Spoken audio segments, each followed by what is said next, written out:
Right, welcome everybody. Welcome to the All Ireland ITP Support Association patient meeting. It's my pleasure to welcome one of our medical advisors, Dr. Gerard Crotty. Gerard is from the Midland Hospital in Ireland. Welcome, Gerard. He's done many of these meetings, so it's excellent. And we've also got with us two board members from the association, Rhonda Anderson, as senior patient mentor, who many of you will know, and Anthony Hurd, one of our patient observers as well from the board. Please be aware that the meeting is being recorded as well, because we get loads of requests to actually publish the video of the meeting on our YouTube channel. And we did one 2 weeks ago, no, just a week and a half ago for Scotland, and I think it's already had almost 100 hits already, 100 views already. So, which is far more people than actually attended the meeting, which is amazing. So, right, if anyone got any questions they would like to kick off with first? But I've got one, because in the preamble to this, we were just talking about a few of us have got our COVID booster jab tomorrow. And I know I've had several calls this week, and I'm sure others at the ITP Support Association have had the same. But is it still a good thing to have your COVID boosters, even if you've got ITP? I know this question comes up every meeting, but Gerard? Yeah, in general, yes. And it's very opposite time for that, because the email came out yesterday, the 1st of October, as it usually does, and certainly in the Republic of Ireland, that the flu and COVID boosters are being launched. And I think most people would be encouraged who are to get them would be encouraged to maybe get both even the same day, So in general, for people with ITP, they would be recommended. And obviously, people who have respiratory disease, people who are older, people who have cardiac disease and so on, are not more prone to getting COVID, but more prone to suffering severe consequences if they do. And people with hematological malignancies and other cancers have a higher risk of severe disease. So in general, we do recommend it. Now, if someone has a history of a particular reaction to a COVID vaccine and an exacerbation of their ITP, a significant drop in their platelet count with bleeding, then, that's kind of an individualized thing for that patient. They should probably discuss it with their own hematologist, who knows their history and how significant that was. If someone's concerned about that, they can potentially arrange to have a full blood count, perhaps about a few days or a week after a vaccine, just in case it's beginning to drop significantly. And I might be able to anticipate, maybe have, if there's someone who needs intermittent steroids or intermittent intravenous immunoglobulin or adjustment in another medication, that's a possibility. So that's it. So broadly, in general, yes. But if someone has a history of very significant reactions, they should discuss with their own doctor. Excellent. Because I know even Professor Newland has said he always recommends having the COVID vaccine, because if you don't have it, then the effects of the disease could be far worse than actually if you had the disease even with the vaccine. But there's another one. Anthony sent me a good question earlier regarding the shingles vaccine. Is it recommended for those of us who are immune suppressed or otherwise vulnerable? And how effective is it? And are there any side effects?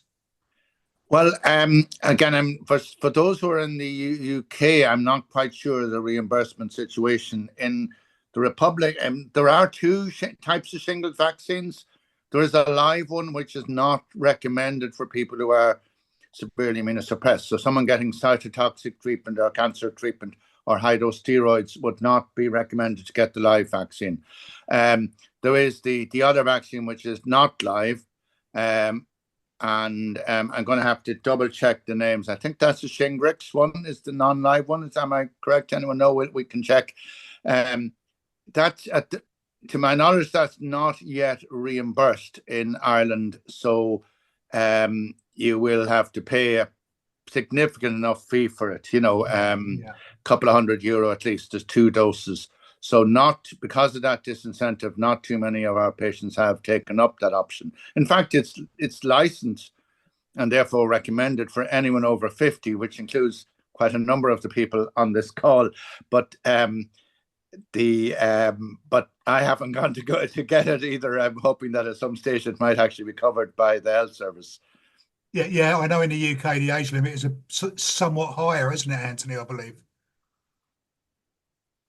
You're muted, Anthony. That might be an age limit for reimbursement as opposed to the license. The EMA license and the UK license usually are fairly similar or identical. Yeah. I think is it about 70 or something? I think it's 65 from memory, but you're offered it if you are immune suppressed. So the live vaccine is Zostavax, and the non-live is Shingrix. Yeah. But having had shingles, I knew Anthony, you get the right name somewhere. I could testify it's absolutely awful. It's probably the worst thing I've ever had. It's so painful and can be very dangerous, Oh, because you had shingles, what, about I did 10, in 2009, when I was on steroids for some while. I was on the prednisolone roller coaster. So, yes, I got that in just before Christmas, and it was absolute agony. It took ages to settle down, So I would suggest, it's certainly worth considering if you haven't had it. I'm sure doctor will sort of run over it, but effectively shingles is the chickenpox virus that remains in our system dormant, if you like, unless it's reawakened at any time. Even if you've had shingles or chickenpox, it can come back at any time, particularly if you are immune suppressed or particularly stressed or under any kind of pressure or whatever, weakened in any way. So it's certainly worth considering. And I noticed in the UK here, the flu vaccine is, the numbers of uptake on flu vaccine has really dropped severely, I presume, because we're all vaccinated out after the COVID and the ongoing COVID vaccinations. So, in fact, they're warning here in the UK that the dangers of not taking the flu vaccine for the vulnerable, So we shall see. I hope that the winter isn't too severe, but both shingles and flu worth considering, I would suggest. Fingers crossed. Yeah. I've got my COVID tomorrow, as I said. I've got my flu vaccine on Friday. So, 2 this week. So, yeah. So the a lot of the time here, in fact, you can get both at the same time, one in each arm. But going back to the shingles vaccine, Shingrix was the name I had in my head because for my patients, a lot of whom would be immunosuppressed, that would be the one that we would be thinking of or recommending if they want to take it. But currently it will cost people in the Republic of Ireland significant bit of cash, because it's not yet reimbursed. What has just been announced actually is chickenpox vaccination for babies. So ultimately that may eradicate, but to feed through to the people over 50 who are most at risk of shingles is going to take a half century from when they start vaccinating babies. So ultimately, shingles may become a very rare disease, but it will take a long time. Okay. Thank you, Gerard. Right. Has anyone got any questions? Someone must have a question. Amy, Helen, Owen, Rhonda. Thank you. Well, it's not really a question. It's a statement. I have looked up on the internet about the shingles vaccine, and I copied some stuff, and I can't get it to copy into the meeting chat, I'm afraid to say. But it is Shingrix or whatever it was that you were going to say. Let me go back and I'll read it to you. Yeah. Shingrix is for people with weakened immune systems. Okay, if you Yes, send it that's to the me one, yeah. afterwards, Rhonda, I'll upload it when I upload the video tomorrow. Okay. The Yeah, details. there are just some bits on the internet about it, but that is Yeah. the one that you have if you've got a weakened immune system. I didn't have that. I had the ordinary one when it was time for me to have it. I can't remember. It was quite a few years ago. And now I believe for younger people, you know, like 50, it's now 2 jabs that you have, not just the one. Right. Yeah, it is 2 of that one. Yeah, and the cost I mentioned, it is a few €100, but that's for the 2 doses. Oh, here we get it. If you're the right age, then you get it on the NHS free. Yeah, it hasn't come to the Republic yet in that format. Yeah. We get it for free at the moment. At the moment, yes. Yeah. Watch this space. Yes. Right. Most things will be chargeable soon, I believe. So yeah. I'd imagine. Yeah. So whereas in Ireland, where the government has so many billions, they don't know what to do with them. So maybe they are actually putting a little more into new drugs, but I don't know what will be covered. Obviously, there's a lot of potential candidates for that money over the next year. We've been talking about infection, and of course, bleeding is the main symptom of ITP, but infection is a risk, particularly for patients on certain types of treatments. So steroids and immunosuppressive drugs do increase the risk of infection. And in the past, studies done quite a number of years ago showed that the serious complications from infection were at that time just as likely as the serious complications from bleeding. But that's changed in recent years. A lot of that was due to people having their spleen removed for ITP, and that's so rarely done now because there's so many treatment options that there are not too many people having their spleen removed nowadays. And also some of the older immunosuppressive drugs, azathioprine, cyclosporin, mycophenolate, if we have to use one, is probably the one we would use. And these are much less commonly used now because we have other options. We have the options of like L-trombopag, avatrombopag, ramiprostim, possibly fostamatinib, and we also, the guidelines have changed hugely over the last few years. We used to give people with ITP steroids in very high dose for quite a long while, and we used to take several months to reduce it. And that, of course, caused side effects, which could be worse than the disease in some cases. So, and of course, if the steroids aren't working, just giving more of them isn't really the best thing. When we didn't have anything else, we tended to do that. But now that we have lots of other good drugs, if the steroids aren't working, we reduce them quickly and stop them and use something else. And if these steroids are working, we tail them off quite quickly after about 3 or 4 weeks, and aim to have them stopped in 6 weeks, really. And if the low platelets comes back to a degree that is worrisome for bleeding, then we would almost always add a second-line treatment, such as one of the those drugs I mentioned, the L-trombopag or avatrombopag would be the most commonly used ones by us. Okay, thank you, Gerard. Rhonda, you got your hand up? Yes. I'm a bit of a relic. So I did have a splenectomy in 2000, and I've been very fortunate because I've never had really bad infection that's caused me to be hospitalized again or any serious concerns. I did have high steroid dose as well. And I just want to say to people, if you have ever had that for any illness, especially if you're a woman, but if you're anybody, you need to check your bone density, because I have also got osteoporosis, and that is not the only factor that has given me osteoporosis, but it is one of them.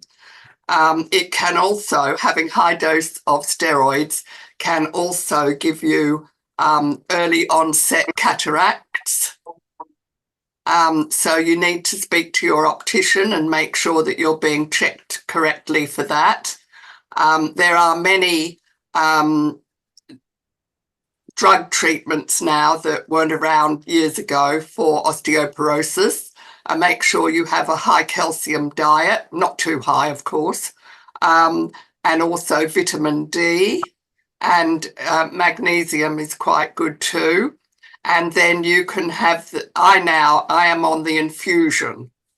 So I have an infusion once a year. There are some that you have twice a year, and there are other drug treatments which you can take by mouth, but because I have other issues, I don't take the one by mouth. So this is something that you could look up if you have any concerns about that. And also I would recommend the ROS, which is the Royal Osteoporosis Society. They are very good, and they have a helpline, and they've got nurses who can talk to you about what to do. But if you have any concerns, go to your GP and say to them, I think I would like to have a bone scan, which is a DEXA scan. And certainly if you have any family history of osteoporosis, you must do that, no matter what age you are. Talk to your GP about it. And, you know, the other thing is if you've had any kind of fracture, and of course you don't want to have a fracture. So what you need is the treatment as much as you can get. And also, of course, as we always say, the healthy lifestyle, exercise, doing exercises to help your balance as you get older, a good diet, fresh air, you know, all the usual kind of stuff. So, yeah, I'll leave it at that. Thank you, Rhonda. Amy, Yep. you got your hand up? Before we go off the Oh, osteoporosis, sorry, thanks very much, Rhonda. And that is a very important message because, you know, you may be attending your hematologist, whether in virtual clinic or in person, for monitoring your ITP. But hematologists are busy. Our hospitals we don't have enough specialists, and we tend to be a little blinkered, and we might just, you know, if your platelet count is fine and you say you feel well, I mean, we might forget to do the preventative medicine and ask about risk factors, other risk factors for osteoporosis and things like DEXA scanning. There is an Irish Osteoporosis Society as well, and they have a web page that I've just got up there, and there is some information on it. It may well be that it's more detailed information on the Royal Osteoporosis Society, but there certainly is quite one long page of information on the Irish Osteoporosis Society website. And yet you can be waiting for a DEXA scan, which is the bone density scan. So it's worth raising it quite early, because you may find you're waiting a number of months for the scan to actually be done. And but probably the most important thing in terms of if steroids is the main or only risk factor is to get off them quickly. And you know, there are some other conditions, other diagnoses where people have to stay on steroids for long periods. But for ITP, very few people have to stay on high doses of steroids for long. And the guidelines state otherwise, that we should get them stopped and patient on a different treatment. Thank you, Gerard. Amy, you got a question? Yes, please. It's my son, who is 7, who has ITP. He was diagnosed around 18 months. He is on L-trombopag, and with the L-trombopag, his platelets tend to sit sort of between 20 and 40. So without the L-trombopag, he's down in single figures. But I'm getting to this tricky stage where he really wants to play football. He's active, he's sporty. We've sort of directed him towards tennis, golf, non-contact sports, but football just seems to be a big thing in the playground at the moment. School have taken quite a strict approach, understandably strict approach, because the advice that's come from the hospital says he can't do contact sports. And I'm just wondering what your view is on that, how strict I should be, how much I should potentially be pushing the consultant to. That's a tricky one. And again, first of all, I'm not a pediatrician. I don't treat people younger than the age of 16 years of age myself. So I'm not offering direct medical advice for your son. But in general, I mean, the whole issue of sports and physical activities that involve a bit of trauma is a tricky one and has to be individualized to the specific patient, specific person with ITP. In his case, I mean, I would ask, I mean, and again, he's a bit smaller than an adult. I don't know how the dosing, I'd have to look up how many milligrams per kilogram is recommended for that age group for L-Trombopag. It may not even be licensed for children. I'm not quite sure. He's on, it is licensed, and he's Yeah. on the top dose for children, which is 75 milligrams. He's on 75. Well, that's the top dose for adults as well, except for we do use higher doses for a different disease called aplastic anemia. So, yeah, because the obvious question would be, could the dose be increased? And, because if you were saying it is running around, 60 to 80, well, it's not normal, but that would be fine for playing football, as a child, So it is a tricky one. I mean, if it's just kicking a ball around, I think, there's a matter of judgment and kind of, you can't wrap people up in cotton wool completely and avoid all risk. I think it would be worth asking the hematologist, the pediatric hematologist, who I assume must be involved, is, would they think of a combination? Would they give another drug, immunosuppressant or something else with it, or would that be, obviously that has risks as well, side effects, so, or a change to an alternative drug, such as avatrombopag works in exactly the same way as L-Trombopag. Now, one of the issues with L-Trombopag is that certain types of food interfere with the absorption.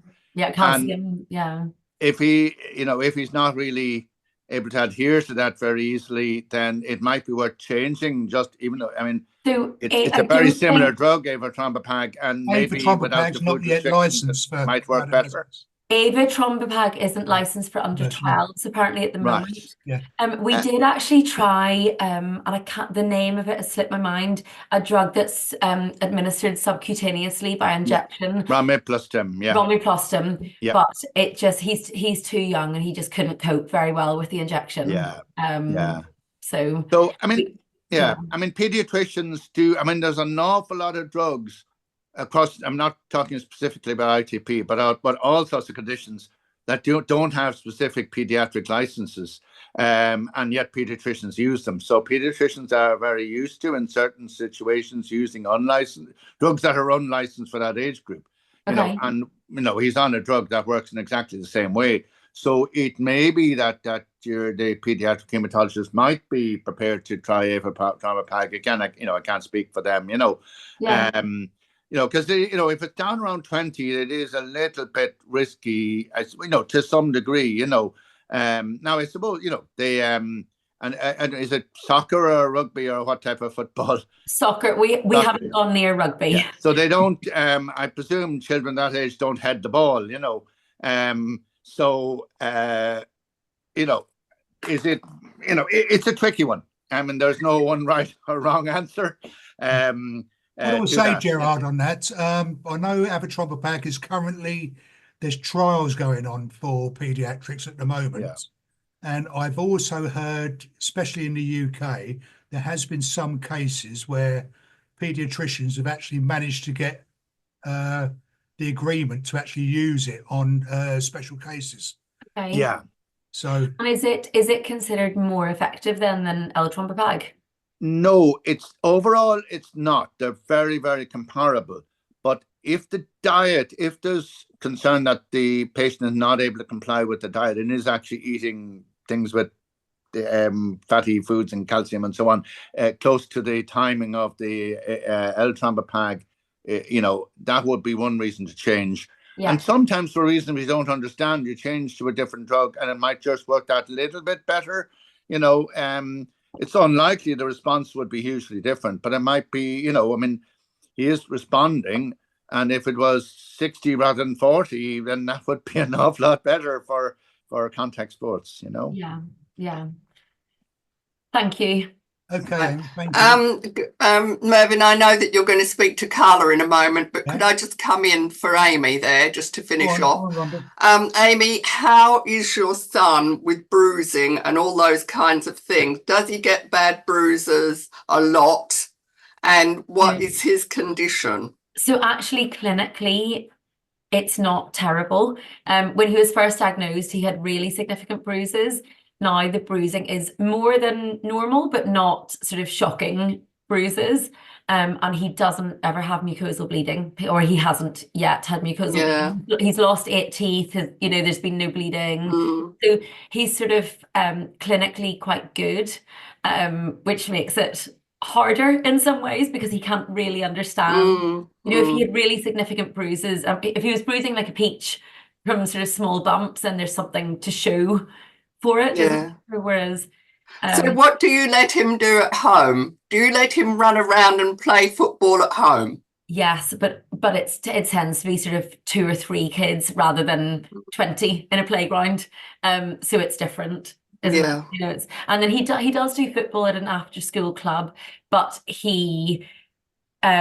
it does the skills and drills, and then during the match play at the moment, he is either in goals with cones around him to protect him, or he's the referee, and he's just not very happy about that. He just wants to be in the action. I know. It's a matter really of balance, isn't it? I know. And I know it. No one can tell me the answer. I've got to I know. It myself, there is no one right answer.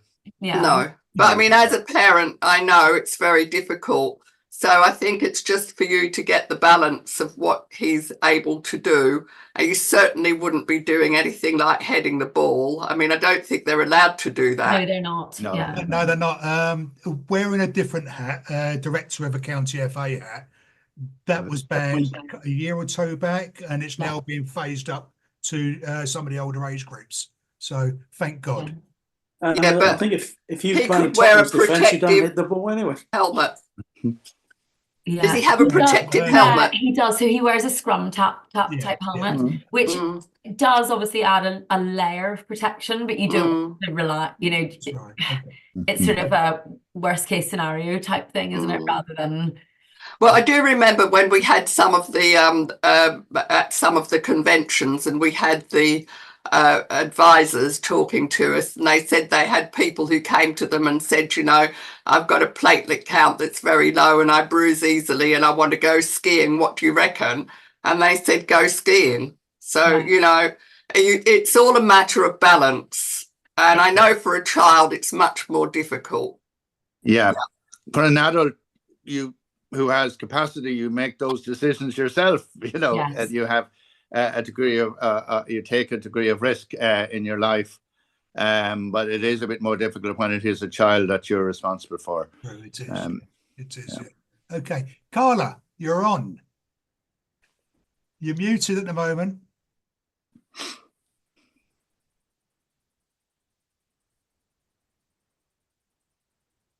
Am I muted? Can you hear me okay? Sorry about that. Yeah. There's always someone who's on mute, isn't there, on a Zoom? And it has to be It's me. normally me, Carla, so don't worry about it. I'm glad. So I have come to ask, I'm relatively new to the world of ITP, as in I've been diagnosed, it was last November. After being admitted to hospital, I had a hemoglobin of 20. What had been happening is I've been losing my iron over the years very slowly, and then suddenly I got really lost I had, it was 20 the level. So they got me in, diagnosed me, and set me up with the medication. Now I started on Pred. Well, it was IVIG, Pred, went on to Eltrombopag, and I take the medicines, I seem to have a couple of good weeks where I go like, this is amazing. My body thinks it's, we all get really, really excited and whatnot. And then it just comes crashing down to earth. I've had rituximab. I'm currently on fostamatinib. We started on 100 milligram, I believe, and then I went up to 150 milligram.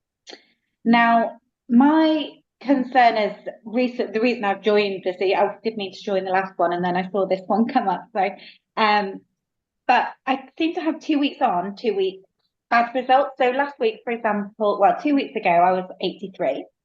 And then I could feel things not quite right this weekend, and I had graduated to fortnightly blood tests. However, I had to go earlier because I just knew I was tired, I was achy, usual things. And I had dropped to 18. Now, the consultants mentioned that next thing he would be thinking is a splenectomy, which I'll be really, really honest with you, it does frighten me a little bit. And it frightens me, I think, more so because we've tried these medicines and here we still are going, hi, we're still here, what can we try next? Like, what is the success rate with splenectomies in your experience, opinions, and knowledge? Yeah, I mean that's a difficult situation. You're in one of the small minority of ITP patients who don't find a medical treatment that they have a consistent response to. I mean, where you're having very, very frequent drops of your platelet count. Now, one of the questions I would have is, do you bleed with these? Because again, at the end of the day, I mean, there are other symptoms of ITP. You probably feel some of those, the fatigue and other. The fatigue and the ache and the the aches. ones, But I don't tend to.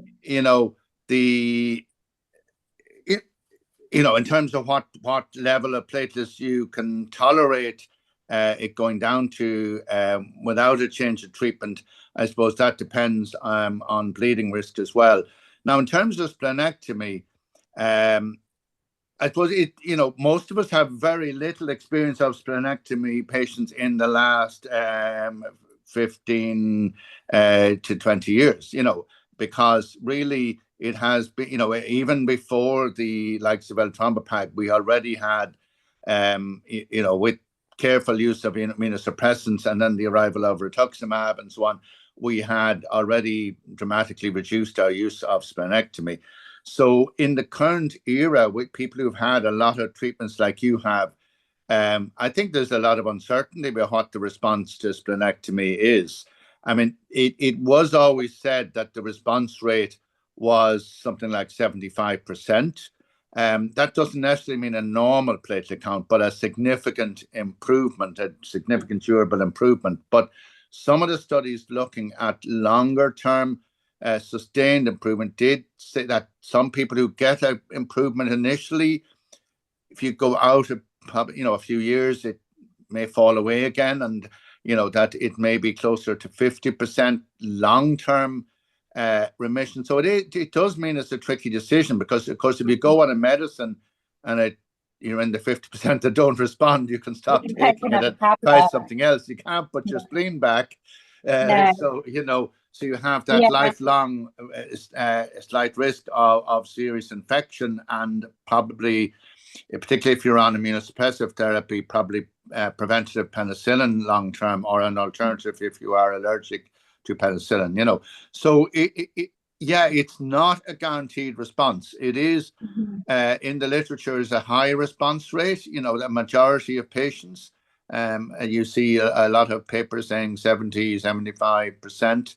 But in someone who, like you, who's had a lot of different treatments, it might be closer to 50-50.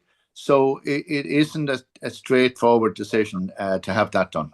Yeah, and I think what you said, you just touched on something, being in a minority. They believe, going back through my medical history, I had a blood test 11 years ago and the platelet count was 80, and it was never flagged to anybody to be investigated. Yeah. So now the problem they think that we have is that I've been living with this for 10 years and I didn't have a clue. I used to bruise, I used to get a rash, but I was fine. Yeah. Having said that, that probably hasn't any effect on your response to treatment now, because had you been diagnosed and been called ITP when your platelet count was 80, it would not have been treated at that level, but I wouldn't have been able to think I've been living a life of like no platelets, and I've been okay. So that's also because I did used to have bruises and things, but we just put it down to the dog. I had the petitchia occasionally, but again, we put it down to washing powder, and we didn't put it down to anything like that. So I've got used to living a life without platelets. Yeah, and that's partly what I'm kind of was asking initially, because if your symptoms are tolerable, one option is, an option is to have the splenectomy, but another option is not to have the splenectomy and manage your symptoms as best you can, in terms of and maybe identifying are there any things that precipitate a drop in your platelet count? That seems to be happening quite a lot, you know. And I did think that, however, what concerns me with that is without medicine, I go straight down to 0. And then there's obviously the risk that you're out of control of. And I know with ITP, it may not be a common occurrence of bleed on the brain, etc. But then that is totally out of your control, isn't it? So there is a test, Carla, that one can have. It's called the iridium test. Okay. That would identify where the platelets are being destroyed, whether it's in your spleen or your liver. Okay. What they do, they take, some of your platelets out, irradiate them, and then put them back in the body. Oh, wow. Then they do a scan, and it will show or highlight where the platelets are being destroyed. So if it's being destroyed in your liver, then why take the spleen out? Exactly. And is that something that's done before a splenectomy, or is that something that, it can be. I mean, and that's when you would do it. If you're going to do it, it would be before a splenectomy. It's many years. I have sent patients for that in the past, but it's probably 20 years ago at this stage. And at that stage, I know we had to send people to London for it. I think it was the Royal London. Yes, it was. And maybe it's still available there. I don't know. And so it's not, the test isn't something that's widely available to say if you need to take your spleen or you don't need to. No, it's not widely. It's only available. It may be available in 1 or 2 places in the UK, and it's not available in Ireland at all, to my knowledge. Yeah, the thing is, because there's very few spleen removals now. Yeah, okay. you see, and that's why you would be worried that they might even stop doing it if there's very little demand for it. That's right. But for a treatment, however, that is available on the public health service in the UK or another country and is not available in the Republic of Ireland, there is a treatment abroad scheme, and it can fund it has to be applied for in advance. You can't go and pay for the test in the UK and then come back and hope to get the money back. You have to apply in advance. Your doctor has to fill in a form to justify that the test is needed and is not available in Ireland. And it can even cover if you needed someone to accompany you because you needed assistance or whatever, it can pay for that person as well. And if it requires staying overnight, the accommodation, that test wouldn't probably require staying overnight, I would think. So, it can be done and can be funded by the Irish Health Service. Yeah, I think it's like you said, it just seems a bit of you can't put your spleen back once it's gone kind of thing. And it's a body part, isn't it? And the thing about that scan is, if it shows that the platelets are mainly being destroyed in the liver and not the spleen, then obviously taking out the spleen would be a bad idea. And that's a minority of patients who would have that sort of scan report. Because, you can't take out your liver, obviously. But the it's something the key point is, if it's the other way around and it shows that they're being destroyed mainly in the spleen, it is not a guarantee that it's going to work, because in some cases, in maybe probably a minority of cases, but in some cases, once the spleen is gone, the immune cells in the liver start getting active now that the spleen is not competing with them and starts removing the platelets. So it could shift to the liver. I think I'm more inclined to go with, we try some more medicines. If I had a guarantee and they said, we'll take your spleen and you'll be absolutely fine, it'll be wonderful, I'd go for it tomorrow. However, I'm quickly learning there's no guarantee. There are other drugs in trials and being studied, in terms of the one, I forget the name of the drug now, that prevents the antibodies being recycled, and it blocks what's called the FC gamma receptor. I know the mechanism of action, but I can't remember the name of the drug. But it's not available in Ireland yet. But these may, over the next year or 2 or 3, become available. So there may well be other medical options available. There are several drugs currently in phase 3 and phase 4 trials. So the next year or 2, there should be other options available. So. Cool, thank you. That's really good advice from you all. I'm glad I joined, and thank you so much. Rhonda, you had your hand up before Anthony, so Yes, I would like to make a few points, which Gerard has mostly covered, but Professor Adrian Newland did say, because I think you joined a little late, Carla. Okay, I'm sorry. No, that's fine. You didn't hear me say that I'm one of the non-medical sort of persons on the group, patient mentors. I had a splenectomy in 2000, and that the guidelines still say that you should take penicillin every day after you have had a splenectomy. I can tell you that operation is not a walk in the park. It is a very serious operation. And that's why I don't have to lose my spleen. Right. So when I first had my splenectomy, I was told it had failed. But eventually my platelet count went up. And I was on a lot of steroids, double dose, in fact, far too much, for far too long. The other thing is that Professor Adrian Newland has said that if you're not responding to anything else, then you probably won't respond to a splenectomy. Did say that, yeah. Right. The other thing is that no matter what you do, your platelets will still be covered in the antibody. So my platelets still have the antibody that will tell my body to destroy them. It's just that it's on an even keel at the moment, and my platelets are quite high. But if something happens to me, supposing I got a really bad dose of COVID, then that could trigger everything, the immune system, to activate again, and I could then have a low platelet count again.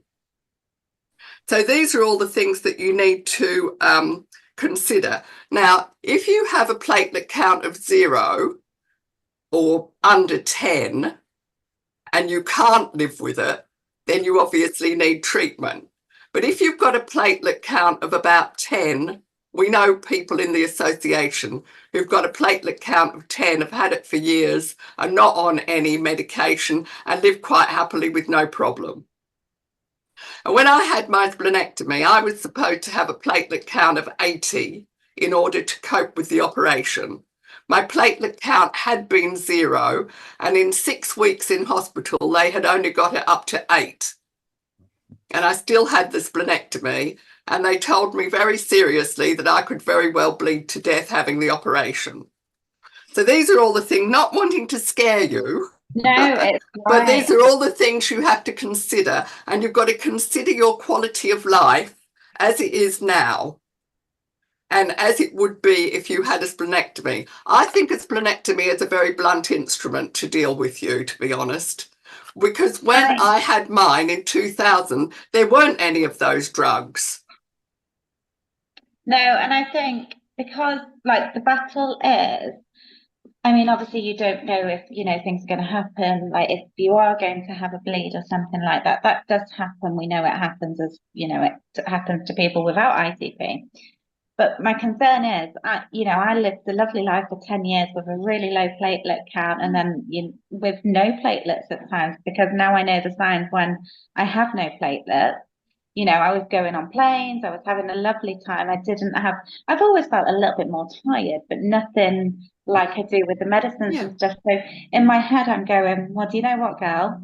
You were fine for 10 years, not taking any medicine and not knowing anything about it. Yes. So what you're talking about is your quality of life. What kind of quality of life can you have? And that is the very important thing that you have to consider. And my quality of life was good. In fact, my quality of life has changed over the past 12 months when I started being run with 95 milligram of the prednisolone and everything. Do you know what I mean? It has changed drastically, where before my quality of life was actually, I don't have a bad quality of life by any, I'm very fortunate, but it was better before all the medicines and things with no platelets. Yeah, I think that's very important. And as I mentioned already, doctors being a bit blinkered, if we have a very busy clinic and there's far too many patients in the clinic, and the patients, we may tend to just look at the platelet count, but that's not the only thing. And in fact, Yeah. it's very important, and often a clinical nurse specialist, particularly if they have an interest in ITP, may help you with this. And in fact, the association has a document on, shared decision making, because it isn't just a case of, oh, your platelet count is over 30, you're fine at the moment. Now it's 10, you need treatment. There's a discussion to be had of what's best for you and what do you want, and actually what do you fear, in terms of bleeding or the side effects of the treatment, and that to make that decision jointly and have shared decision making. So your input. I think now it's the fear of knowing that you could have, a bleed internally below 10. I think that scares the life, like it does most people. But that really frightens me. And I know without medicine, I'll go straight to below 10. It is quite uncommon. Now, obviously, it does, and between a platelet count of, say, 20 and a platelet count of 80, there's probably not that much difference. But it is true that if it's right down below 10 or below 5, that the risk is higher, but everyone's a bit different, and some people have less problem, can tolerate very low platelet counts without any major issues. And severe life-threatening hemorrhage is uncommon. Obviously, the one you most worry about is an intracranial bleed, a bleed inside the head. It is quite uncommon, but the risk isn't zero if your platelet count is really severely low. Yeah, and that's what I need to think about. But I appreciate all your advice this evening. It's been good. Thank you, Carla. Anthony, you got your hand up? Yes, thanks, Mervyn. Just a couple of points on the issues that Carla raises. The first one is that, like Carla, I was having bruising and very fatigued for about 18 months before I even knew that there was anything wrong. So, all I would say from that is, in my own experience, if you've got any doubts whatsoever, go and get checked out, because, no one could tell us what a platelet count is until you have a blood test. So, like Carla, I'd suffered quite badly with tiredness, fatigue, bruising, brain fog, and all the whole 9 yards. So if you get any hint of those kind of things cropping up, go straight away, get looked at, and at least you can then decide if treatment is appropriate or whatever. So that's the first point. Second point is, Rhonda was referring to Professor Newland and we had a discussion with him at the recent Scotland online support group. So if you want to have a look at that, I would suggest that he talks quite a bit about splenectomy and all the other treatments, but that's on the YouTube channel. And if you look up the recent ITP Support Association Scotland support group, then that might be worth your while. I watched it because there was an Indian lady on, I believe, and she had ITP and her daughter, but it was her daughter that she was attending the meetings for. Yeah, I've watched it, but I will absolutely. It. Yeah, and on one final positive thing to think about is that us folk that are having platelet issues, the plus side of that is, because our platelets are being destroyed so often, our platelets tend to be bigger, and therefore they're more effective.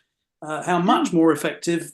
There are tests to confirm size of platelets and not just the number of platelets. But so that's something positive to think about in all this, all these difficult issues. But I hope that helps a bit. Anyway, no, and good it luck. does. You've all been great. Good luck. Thank you. Thank you. Thanks, Anthony. Yeah, no problem. You got your hand up again? You're muted. So I realised, sorry, I'm being good, turning myself off and then forget to turn myself on again.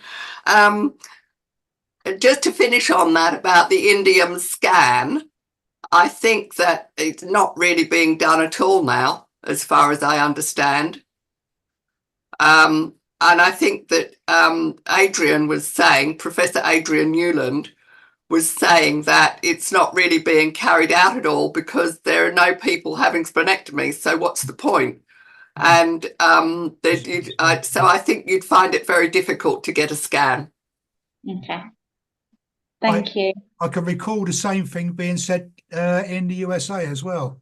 There's very, very few people who have them done. So, yeah.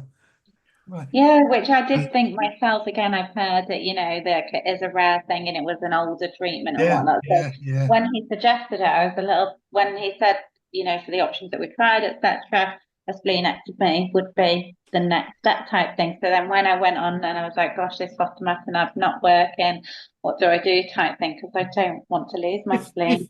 What I would say, if your consultant is looking for advice on any other treatments, if he contacts Dr. Quinton Hill at the ITP Clinical Forum, Quinton has got a network of about 150 ITP specialists, and that they're always bouncing different patients off of, and looking at getting advice. So Quinton Hill, lovely. Quinton Hill, yeah, he's based in Leeds in the UK, but he's. I wonder if I could go to a specialist as well, maybe, because I don't think I'm at a specialist. Then I think Where are you at?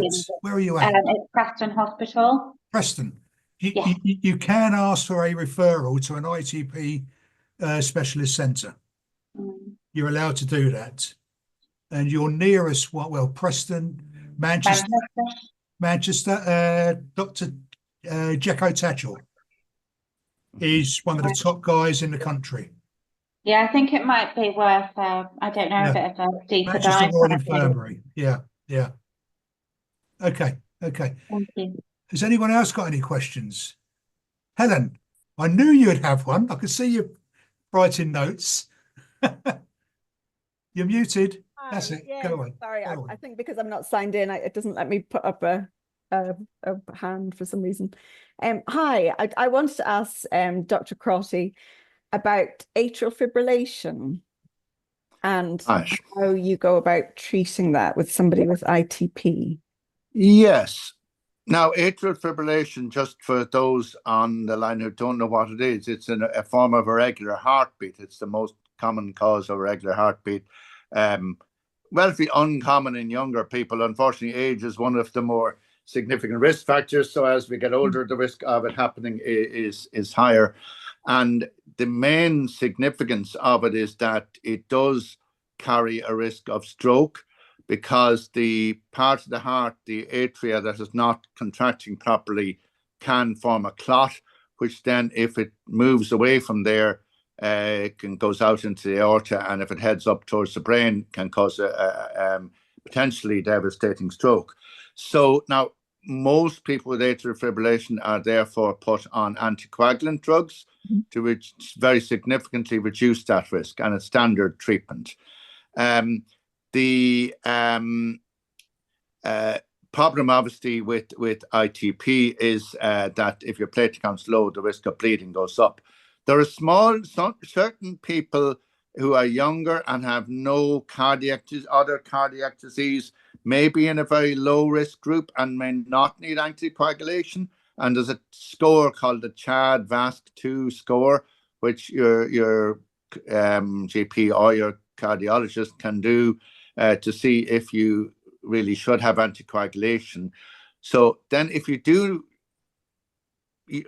ordinarily would require anticoagulation, usually with one of the more modern drugs like apixaban or rivaroxaban, typically we only recommend those to patients or people with platelet count over 50. So if your platelet count can be stabilized over 50, whether on treatment or off treatment, there's no major problem, and you should go on the anticoagulation, and just be aware that should it drop, that you might have to temporarily suspend your anticoagulation, or else get some treatment with steroids or immunoglobulin or something very quickly to get your platelet count up. So the real problem is patients who are stuck with a platelet count below 50. Now, so it does mean you were aiming for a higher level, because if you have someone who's got ITP who doesn't play football or head the ball or anything like that, we're very happy ordinarily with it. If we get the platelet count up to 30, we're very happy. 30 to 50 is grand. I mean, you can live a quite normal life. You might need it brought up higher if you're having a surgical procedure. It might fluctuate up and down a bit, but if it's often in that zone, that's fine. But if you're on an anticoagulant drug, that would cause a bit of anxiety about the risk of bleeding. So it really means that that target is set higher now. You're really looking at it being significantly over 50. So, but for people who respond to drugs like eltrombopag or avatrombopag or romiplastim, that's usually a case of adjusting the dose. So, I mean, if 50 milligrams has your platelet count at 40, then maybe 75 will keep it at 60 or 70 and you'll be fine. So it has to be individualized, and but if it's persistently or very regularly a lot below 50 and there's a need for anticoagulation, there's a problem. And it might need the addition of other treatments or adjustments of doses and so on to try and achieve that higher platelet count. Does Okay, that help, thank you. Helen? Yes, yeah, thank you. Yeah. Is it for you, is it, or a family member? No, so my brother had a brief episode of atrial fibrillation. Thankfully, he's come out of it again, but he was recently diagnosed with ITP. Okay. I also have AF. Okay. And, I've had 4 ablations, 6 jump starts. Right, and I'm still here, so don't worry about it. So. Right. Yeah, I work in stroke rehab, so Yeah. it's a bit of a concern when he studied AF. Yeah. Okay. Any other questions, anyone? Right, I think we'll close up then. I've just a couple of points to make. We've got our annual patient convention coming up in Manchester in May, and I'm pleased to say Dr. Gerard Crotty hopefully will be joining us at that event as well. We got, as usual, a stellar lineup of some of the world's top haematologists joining us there. So if you can get tickets online on our website. Please go to that. I've got a look at the dates for the next round of these virtual meetings, but they will be probably in the new year now. So keep a lookout on our website for that. If anyone does have any questions, just email us at info@itpsupport.org.uk and with your question, and we will try and get answers. But as we just said to Carla as well, if you do have an issue with your treatment and you're not under an ITP specialist centre, you can ask for a referral. So never be afraid to ask for a referral. Okay, well, thank you, everyone. Thank you for joining us, and see you all again.